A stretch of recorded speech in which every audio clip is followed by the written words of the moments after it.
Hello dears, എല്ലാവർക്കും നമ്മുടെ പുതിയൊരു വീഡിയോയിലേക്ക് സ്വാഗതം. ഇന്ന് നിങ്ങൾ തമ്പനയിലിൽ കണ്ട മാതിരി ഒരു കീ ഹോൾ നെക്ക് ഡിസൈൻ എങ്ങനെയാണ് വളരെ ഈസി ആയിട്ട് സ്റ്റിച്ച് ചെയ്യുന്നതെന്ന് നമുക്ക് നോക്കാം.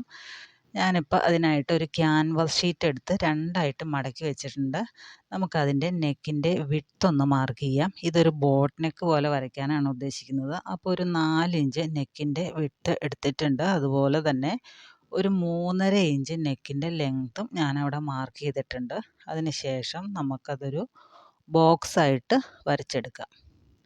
സാധാരണ നമ്മൾ റൗണ്ട് നെക്കൊക്കെ വരയ്ക്കില്ലേ, അതുപോലെ തന്നെ ബോക്സ് പോലെ വരച്ചെടുത്തു. ഇനി അതിൻ്റെ താഴേക്കാണ് നമുക്ക് ഈ ഹോള് മാർക്ക് ചെയ്യുന്നത്. കീ ഹോളാണല്ലോ, അപ്പോൾ ഒരു ഹോള് വേണമല്ലോ. ആ ഹോള് നമുക്ക് ആ ബോക്സിൻ്റെ താഴേക്ക് മാർക്ക് ചെയ്യാം. ഞാനിപ്പോൾ അവിടെ ഒരു 2 ഇഞ്ച് മാർക്ക് ചെയ്യുന്നുണ്ട്. ആ 2 ഇഞ്ചിൽ നിന്ന് നമുക്കൊരു 3/4 ഇഞ്ച്, ആ ഫോൾഡഡ് സൈഡിൽ നിന്ന് ഒരു 3/4 ഇഞ്ച് ഒന്ന് മാർക്ക് ചെയ്യുന്നുണ്ട്. അതിനുശേഷം നിങ്ങൾ വീഡിയോയിൽ കാണുന്നത് പോലെ ചെറിയൊരു ഡ്രോപ്പിൻ്റെ ഷേപ്പിൽ വരച്ചെടുക്കുക. നമുക്ക് ഡ്രോപ്പിൻ്റെ ഷേപ്പിൽ തന്നെ വരയ്ക്കണമെന്നൊന്നുമില്ല. ലീഫിൻ്റെ ഷേപ്പിലോ അല്ലെങ്കിൽ സർക്കിളായിട്ടോ എങ്ങനെ വേണമെങ്കിലും വരച്ചെടുക്കുക. അതിനുശേഷം ആ മുകളിൽ സ്ക്വയർ വരച്ചേക്കണുണ്ടല്ലോ, അവിടെ നമ്മൾ റൗണ്ടായിട്ട് നെക്ക് വരച്ചെടുക്കുക. ഇനി ഞാൻ അതിൻ്റെ മുകളിലും ഒന്ന് വരയ്ക്കുന്നുണ്ട്, ഒരു ബ്രിഡ്ജ് പോലെ, അതായത് നെക്ക് അങ്ങോട്ടും ഇങ്ങോട്ടും മാറിപ്പോവാതിരിക്കാനായിട്ട്. ഇനി എല്ലായിടത്തും ഓരോ ഇഞ്ച് ഗ്യാപ്പ് ഇട്ടതിന് ശേഷം നമുക്കതൊന്ന് കട്ട് ചെയ്തെടുക്കാം. ഓരോ ഇഞ്ച് ഗ്യാപ്പ് ഇടുന്നത് എന്തിനാണെന്ന് വെച്ചാൽ നമ്മുടെ തുണിയിലേക്ക് ഒട്ടിക്കണമല്ലോ, അതിന് വേണ്ടിയിട്ടാണ്. ഓരോ ഇഞ്ച് ഗ്യാപ്പ് ഇട്ടതിന് ശേഷം നമുക്കതെല്ലാം ആ ഒരു പോയിൻറ്റുകളെല്ലാം കൂടി ഒന്ന് യോജിപ്പിച്ചെടുക്കാം. അതിനുശേഷം നമുക്കതൊന്ന് കട്ട് ചെയ്തെടുക്കാം. ഇപ്പോൾ കട്ട് ചെയ്യുന്നത് രണ്ടാമത് വരച്ച ലൈനിൽ കൂടെ വേണം. കട്ട് ചെയ്തെടുത്തിട്ടുണ്ട്. അതുപോലെ തന്നെ ഉൾഭാഗവും നമുക്കൊന്ന് കട്ട് ചെയ്ത് മാറ്റാം. ആ ഒരു ബ്രിഡ്ജ് പോലെയുള്ളതും കട്ട് ചെയ്യാതെ താഴത്തെ ആ ഒരു റൗണ്ടും കട്ട് ചെയ്തെടുക്കുക. ഇപ്പം നമ്മുടെ നെക്കിൻ്റെ ഡിസൈൻ റെഡി ആയിട്ടുണ്ട്. ഇനി നമുക്കതൊരു തുണിയിലേക്ക് വെച്ച് ഒട്ടിച്ചെടുക്കാം. അപ്പോൾ ഈ ഒരു ക്യാൻവാസ് ഷീറ്റിൻ്റെ ഒരു സൈഡ് ഗ്ലേസിങ് ഉള്ളതും മറ്റേ സൈഡ് ഗ്ലേസിങ് ഇല്ലാത്തതുമാണ്. അപ്പോൾ ആ തിളക്കമുള്ള വശം തുണിയുടെ ചീത്ത വശത്തേക്ക് വെച്ചതിന് ശേഷം അയൺ ബോക്സ് വെച്ച് നന്നായിട്ട് അയൺ ചെയ്തെടുക്കുക. ഒരുപാട് ചൂടൊന്നും ഇട്ട് തേക്കരുത്, കാരണം അത് ചുളുങ്ങി കൂടി പോവും. അപ്പോൾ ഞാനിതിവിടെ ഒട്ടിച്ചെടുത്ത് അതിൻ്റെ ഒരു സൈഡ് മടക്കി അടിച്ച് കൊണ്ടുവന്നിട്ടുണ്ട്. ഇത് നമ്മുടെ ചുരിദാറിൻ്റെ ഫ്രണ്ട് സൈഡാണ്. അതിൻ്റെ സെൻറ്റർ മാർക്ക് ചെയ്തിട്ടുണ്ട്, ഞാനൊരു നോച്ചിട്ടിട്ട് മാർക്ക് ചെയ്തിട്ടുണ്ട്, നിങ്ങൾക്ക് കാണാൻ സാധിക്കും. അതുപോലെ തന്നെ നമ്മുടെ ഈ ഒരു നെക്കിൻ്റെയും സെൻറ്റർ ഒന്ന് മാർക്ക് ചെയ്തിട്ടുണ്ട്. അപ്പോൾ രണ്ടിടത്തും 2 കട്ട് ഇട്ട് കൊടുത്തിട്ടുണ്ട്. ഇനി ആ കട്ട് ഇട്ട് കൊടുത്തേക്കണ ആ ഭാഗങ്ങൾ തമ്മിൽ ഒരുപോലെ വയ്ക്കുക. അതാണ് അതിൻ്റെ സെൻറ്റർ. ഈ രണ്ടെണ്ണത്തിൻ്റെയും സെൻറ്ററുകൾ ഒരുപോലെ വെച്ചതിന് ശേഷം ഒന്ന് സ്റ്റിച്ച് ചെയ്ത് കൊടുക്കുക.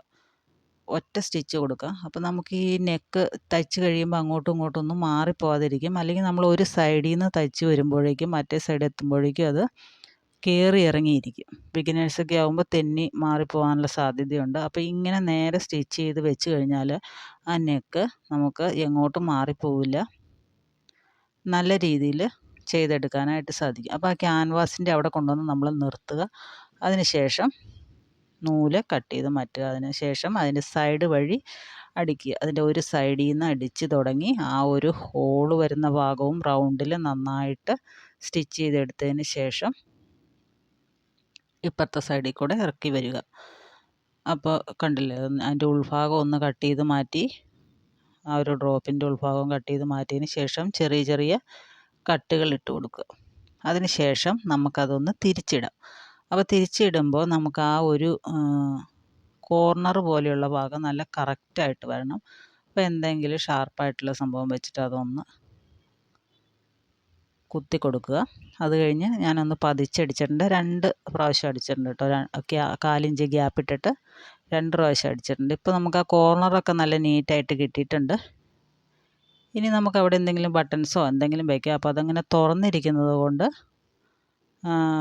മെഷീനിൽ വെച്ച് സ്റ്റിച്ച് ചെയ്ത് കഴിയുമ്പോൾ ഒരു ഭംഗിയാണല്ലോ. അപ്പോൾ ഞാൻ ചെറിയ സൂചി നൂലും വെച്ചിട്ട് ഒന്ന് സ്റ്റിച്ച് ചെയ്ത് കൊടുക്കുകയാണ്. അതിന് ശേഷം ഒരു ബട്ടൺസ്, ഫാബ്രിക് ബട്ടൺ അവിടെ വയ്ക്കുന്നതാണ്. നമുക്ക് പാൻറ്റിൻ്റെയോ കളറുള്ള ബട്ടൺസൊക്കെ നമുക്കവിടെ വയ്ക്കാവുന്നതാണ്.